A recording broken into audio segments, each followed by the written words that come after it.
Now we will be starting a very second kingdom, that is Protista.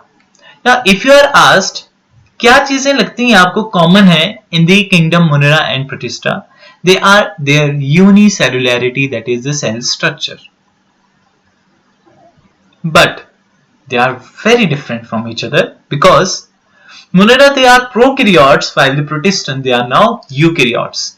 So Munera was dedicated for all the prokaryotes which were unicellular automatically, but the Protista, this kingdom is given for all the eukaryotes but unicellular, the important feature of this kingdom. Now let us talk about the general characteristics of this kingdom. All the membrane bound organelles which were absent in the kingdom Munera, they are all present here. Ribosome there in the kingdom Munera was 70S type, but here it is 80S type. They are aquatic. Locomotion occurs here with the help of pseudopodia as in amoeba, flagella as in euglena, cilia as in paramecium, and the protein which is associated with them, flagella or these cilia, is tubulin protein. तो cilia flagella के साथ में जो protein associated है, now it is tubulin, जबकि तुमने पढ़ा था बेटा Munera में flagella is associated with the flagellin protein. वहां पे कौन सी प्रोटीन बचा? फ्लैजेलिन प्रोटीन है, और यहाँ ट्यूबुलिन है. डिफरेंस. न्यूट्रिशन वो ऑटोट्रॉफिक भी हो सकते हैं ये, और हेटरोट्रॉफिक भी हो सकते हैं, but they can be only photoautotrophs here. Chemo वाले हो गए, बैक्टीरिया ही थे वो सिर्फ. ठीक है. Autotrophic, photoautotrophic and heterotrophic. अब पैरासिटिक भी हो सकते हैं, सिम्बायोटिक भी हो सकते हैं, सेप्रोफिटिक भी हो सकते हैं, ये तो हमने पहले भी पढ़ा है. बट यहाँ नई चीज और क्या ऐड होगी? Holozoic. They are able to ingest solid food, जैसे कि हम खाते हैं, अमीबा खाता है सॉलिड फूड. ठीक है. सो ये एक नया मोड ऑफ न्यूट्रिशन यहाँ पे ऐड हो गया in the heterotrophic mode of nutrition. Now let us talk about asexual reproduction. Fission हो सकता है. फिशन का मतलब एक सेल से दो ऐसे डिवाइड हो सकते हैं. स्पोर फॉर्मेशन, स्पोर्स बन सकते हैं यहाँ पे. और अब बहुत इंपॉर्टेंट चीज जो आती है, दैट इज सेक्सुअल रिप्रोडक्शन. बच्चे, it is the first group where the sexual reproduction evolved. सबसे पहला ग्रुप है, क्योंकि यूकैरियोट है, बेशक यूनिसेलुलर पर यूकैरियोट है. सेक्सुअल रिप्रोडक्शन सबसे पहले इनमें देखी गई है. ठीक है. कैसे कैसी टाइप्स की सेक्सुअल रिप्रोडक्शन है? पहली isogamous. Iso means morphologically similar gametes. They can B flagellated और कैन बी नॉन फ्लैजिलेटेड. भाई जो मेल है और जो फीमेल है वो ऑलमोस्ट देखने में मॉर्फोलॉजिकली सेम है. अब इनमें फ्लैजिला हो भी सकता है, फ्लैजिला नहीं भी हो सकता है. ठीक है. Anisogamy. Aniso means different. Iso means same. Gamete means gamete. Aniso means different gametes. तो मॉर्फोलॉजिकली डिसिमिलर है. मेल जनरली यहाँ छोटा होगा और फीमेल यहाँ पे थोड़ी बड़ी होगी. और अब यहाँ फ्लैजिला हो भी सकता है, फ्लैजिला नहीं भी हो सकता है. ओके. बट तीसरा oogamous. oo means very different. Gametes are very different. Morphologically dissimilar. भाई मेल यहाँ छोटा है, बहुत ज्यादा नंबर. देखो यहाँ लिखा है male gamete small, produce in large number, but female जो होती है वो बड़ी है. ठीक है, लार्ज है. रिजर्व फूड मटेरियल भरा पड़ा है इसके अंदर जी. ठीक है. और तीसरी चीज प्रोड्यूस इन लेस नंबर, और चौथा they are always non motile. But इसका मतलब मेल हो सकता है मोटाइल, मोटाइल भी हो सकता है, नॉन मोटाइल भी हो सकता है, but females are always non motile. पता लग गया आपको सेक्सुअल रिप्रोडक्शन कहां पे सबसे पहले इवॉल्व हुई है? इन दी किंगडम प्रोटिस्टा. और तीन टाइप ऑफ सेक्सुअल रिप्रोडक्शन हम यहाँ पे स्टडी कर रहे हैं. अलग अलग हो सकती हैं, अलग अलग ग्रुप्स में. ठीक है. Now there is no well defined boundary. मतलब ये ऐसा नहीं है कि रिस्ट्रिक्ट है. इसके members they are not restrict, या इनके जो कैरेक्टर्स हैं they are not only restrict to this kingdom.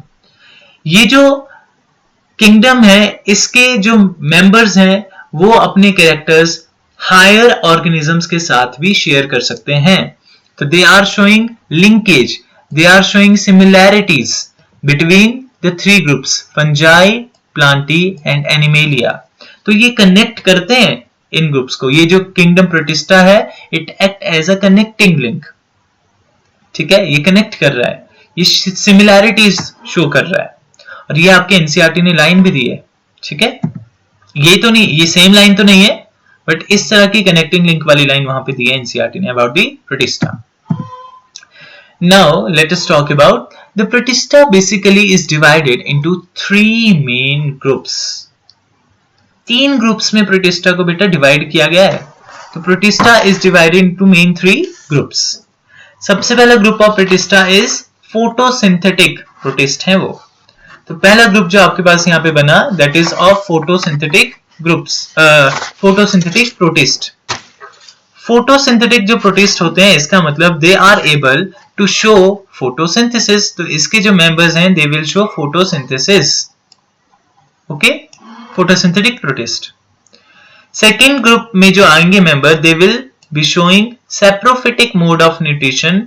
They are consumers, they are decomposers. They are called as the consumers, decomposers. वो saprophytic mode of nutrition show करेंगे.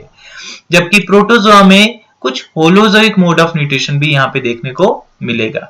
यहाँ पे parasitic mode भी देखने को मिलता है, यहाँ पे होलोजोइक मोड भी देखने को मिलता है.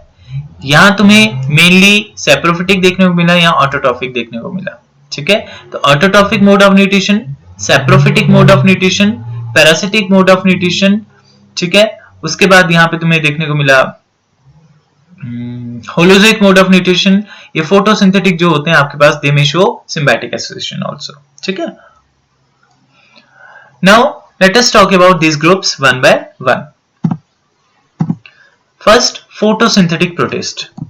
फोटोसिंथेटिक प्रोटिस्ट जो होते हैं वो आपके तीन ग्रुप्स में डिवाइड करे जा सकते हैं. दे can B divided into three.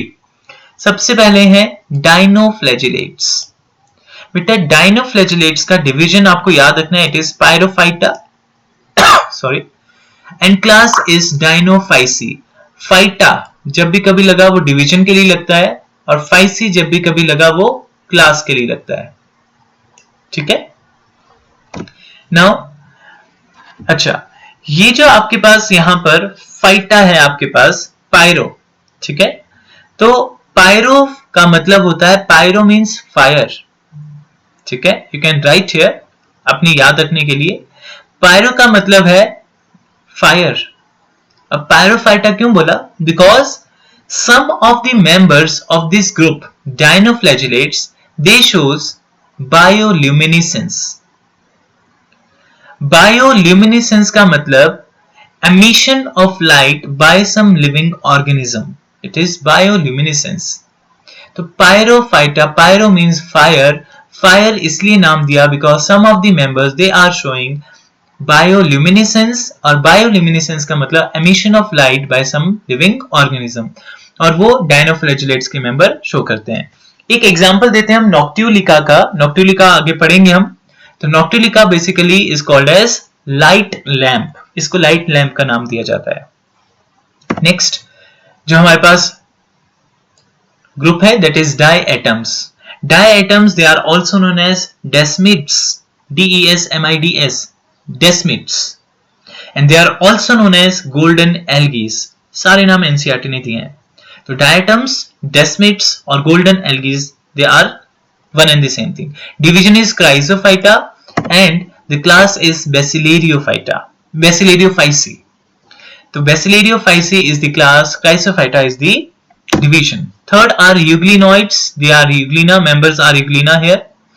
Or division is Euglenophyta or class is Euglenophysi. Okay. So let us talk about these groups one by one. Now we will be talking about the dinoflagellates. Dinoflagellates में हम सबसे पहले we will be studying about the habitat. Habitat मतलब place of living.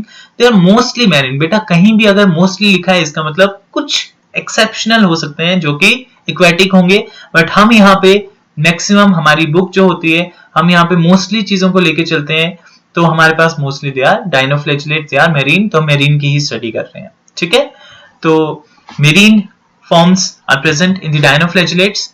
इनकी जो cell wall होती है, cell wall of the dinoflagellates it is sculptured. Sculptured का मतलब सेल वॉल में कुछ इस तरह की शेप्स होंगी बनी हुई, कोई भी शेप होंगी बनी, स्कल्पचर्ड है. और वो हार्ड प्लेट की तरह स्कल्पचर्ड प्लेट्स होती हैं ये, और वो हार्ड होती हैं. और वो किस चीज की बनी है? पेक्टोसेलुलोज, पेक्टिन और सेलुलोज से मिलकर बनी है. The cell wall is made up of pectocellulose which is hard and like sculptured plates. ठीक है, और इसी रीजन की वजह से because there is sculptured plates present in their cell wall which is made up of pectocellulose, cellulose and pectin, they are called as armored protist. तो dinoflagellates को हम एक और नाम के देते हैं आर्मर्ड प्रोटिस्ट. आर्मर होता है ना इनके पास में, जो भी आपके पास सोल्जर्स होते हैं पुराने जमाने में हम देखते थे, तो उनके पास भी स्कल्पचरिंग होती थी ना आर्मर में आगे को, तो वो आर्मर्ड होते हैं, तो इनको भी आर्मर्ड प्रोटिस्ट के नाम से जाना जाता है इस रीजन.